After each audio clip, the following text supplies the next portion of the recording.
자, 이번에는 운동 방정식에 대해서 조금 부연 설명을 하겠습니다. 자, 이런 형태로 많이 외우고 있죠. 조금 더 미분 방정식임이 잘 보이게끔 표현하자면 이렇게 표현할 수 있겠습니다. F와 위치의 시간 두 번 미분 곱하기 M이 같다 라는 거죠. 뭐 조금 더 인과관계가 잘 보이게 써보자면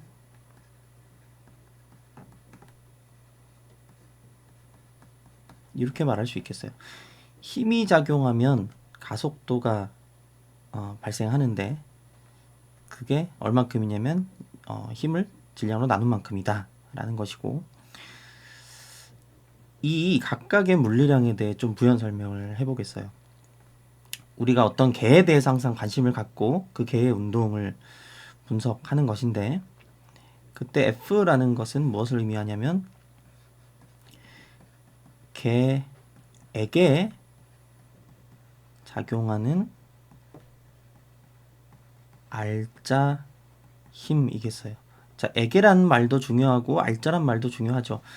개에게 작용하는 알짜 힘에 따라서 개의 운동이 결정되는 거기 때문에 우리가 자유물체도를 그릴 때도 항상 개에게 작용하는 힘들을 찾아서 그려줬었던 것이죠.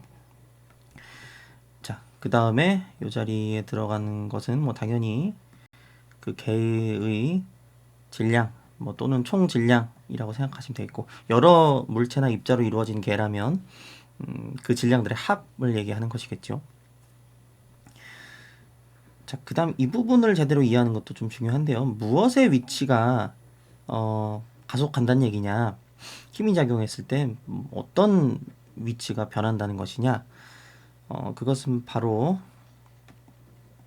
개의 질량 중심의 위치라는 거죠. 개라는 게 일반적으로 어떤 크기가 있을 수가 있어요, 그죠? 뭐 이렇게 이런 이제 물체가 있을 수 있고, 이 전체를 우리가 개로 잡았을 때, 내가 여기에 뭐 빨간색 사인펜으로 어딘가에 이제 점을 찍어 놓을 수 있죠. 예를 들어 선생님 뭐 얼굴 한 군데에 빨간색으로 점을 찍는 거예요. 이 선생님이라는 사람이 개일 때 어떤 위치를 볼 건가? 방금 찍은 빨간 점을 살펴보고 그것의 위치가 어떻게 되는지를 추적할 수도 있겠죠. 또는 뭐 왼쪽 눈동자의 위치가 어떻게 되나 이걸 추적할 수도 있고, 배꼽의 위치를 추적할 수도 있고, 그 중에서 이 개의 질량 중심의 위치가 시간에 따라 어떻게 됐는지를 기술하는 방정식이에요. 요거는 그 점을 잊지 마세요. 자, 유사한 좀 헷갈릴 수 있을 만한 유사한 것을 하나 같이 언급하자면요. 일의 양을 구할 때 우리가 마찬가지로 이런 연산을 한단 말이죠. 자, 이 경우는 꼭 알짜 힘일 필요는 없겠는데, 뭐 누가 어떤 개에 작용하는 힘이 있다고 칠 때 그것이 그 개에 주는 일의 양을 이제 구하는 식이죠. 전체 양을 구하고 싶으면 인테그랄 하면 되고요. 자, A가 B에게 힘을 작용했고, 그래서 A가 B한테 일을 얼마나 했냐 그걸 구하고 싶은 상황이에요. 자, 그때는 그 B, 우리가 관심 가지는 개의 질량 중심의 위치를 가지고 계산하는 게 아니고요. 이때 이 R이 의미하는 건 이 힘이 작용한 작용점의 위치란 말이죠.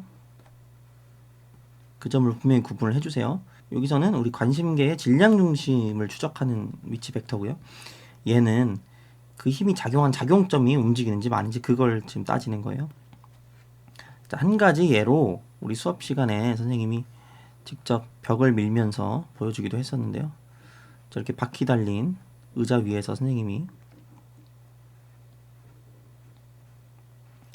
벽을 영차 하고 이제 밀었단 말이죠. 이제 힘이 작용하기 시작했고, 영차 하고 손이 벽을 떠난 거예요. 우리 관심계를 먼저 설정하죠, 정확히.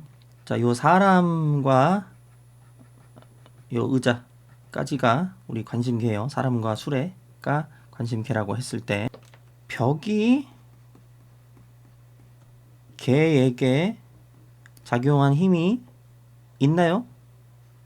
있죠. 사람이 벽을 밀고 벽은 사람을 밀고, 요건 분명히 있단 말이에요. 그럼에도 불구하고 요 개가 받은 일은 없다 그랬어요. 일의 항 먼저 계산해 보죠. 벽이 개한테 작용한 힘은 이제 왼쪽 방향이고, 작용점이 이동했냐, 작용점에 변이가 있냐를 봤을 때, 작용점 지금 여기란 말이죠. 여기 이 점은 0차 하는 동안 그냥 계속 벽 위에 한 점이었어요. 힘은 왼쪽으로 작용했지만 작용점은 내내 없었단 말이죠. 그래서 벽이 개에게 한 일은 없다. 벽이 개에게 한 일은 없고, 뭐 다른 말로 하면 개가 받은 알짜일은 없고, 그러니까 개의 에너지 변화량도 없다. 그런데 0차 하면서 운동 에너지가 생겼을 텐데요. 그죠? 이 개의 운동 에너지가 원래 0이었는데 양의 운동 에너지가 생겼단 말이죠. 그렇다고 해서 그걸 벽한테서 전달받은 거다 이렇게 생각하면 곤란해요. 벽의 에너지를 가져온 것이 아니고 이 개가 원래 가지고 있던 에너지를 소모하면서 운동 에너지로 전환을 한 것뿐이죠. 이제 밥 먹고 축적한 생화학적인 에너지를 사용해서 운동 에너지를 발생시킨 거라는 거죠. 이제 받은 일이 없다.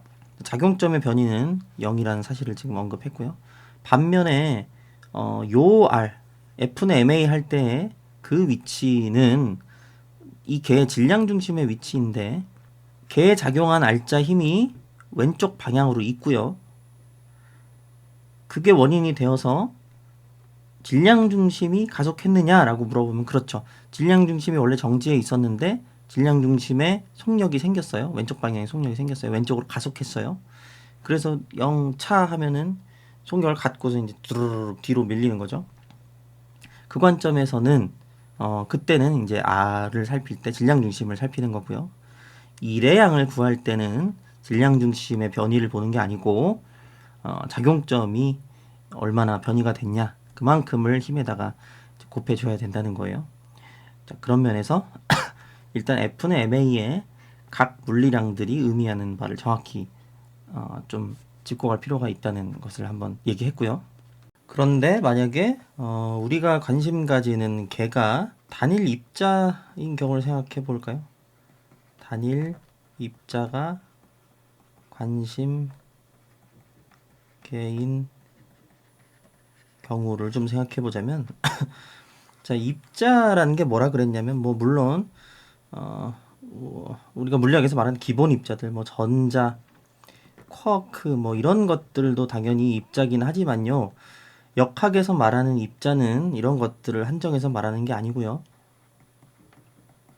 그것을 이루는 부분을 고려하지 않아도 되는 물체 또는 개를 우리가 역학 시간에 입자라고 부르고 있습니다. 기본 입자들은 당연히 입자 취급할 수 있는 거고요. 꼭 그렇지 않더라도 뭐 이런 물체들도 경우에 따라서 입자 취급을 할 수가 있다는 거예요. 부분을 고려하지 않는다. 다른 말로 하면 그냥 점으로 취급을 해도 된다는 거예요. 그것을 이루는 내부에서 일어나는 그 속사정을 고려하지 않아도 되는 상황. 예를 들어 어떤 것이 더 작은 무언가로 이루어져 있어서 그것들 사이에 거리가 멀어진다거나 또는 거리가 가까워진다거나, 다른 말로 하면 그 개가 팽창하거나 수축한다는 거죠. 그런 일이 벌어지지 않는 경우, 또는 이 개를 이루는 내부 구성물들이 더 활발해졌다가 차분해졌다가 하는 것을 고려하지 않아도 되는 경우, 그러니까 말하자면 이 물체가 뜨거워지거나 차가워지는 것을 고려하지 않아도 되는 경우를 말하는 거죠.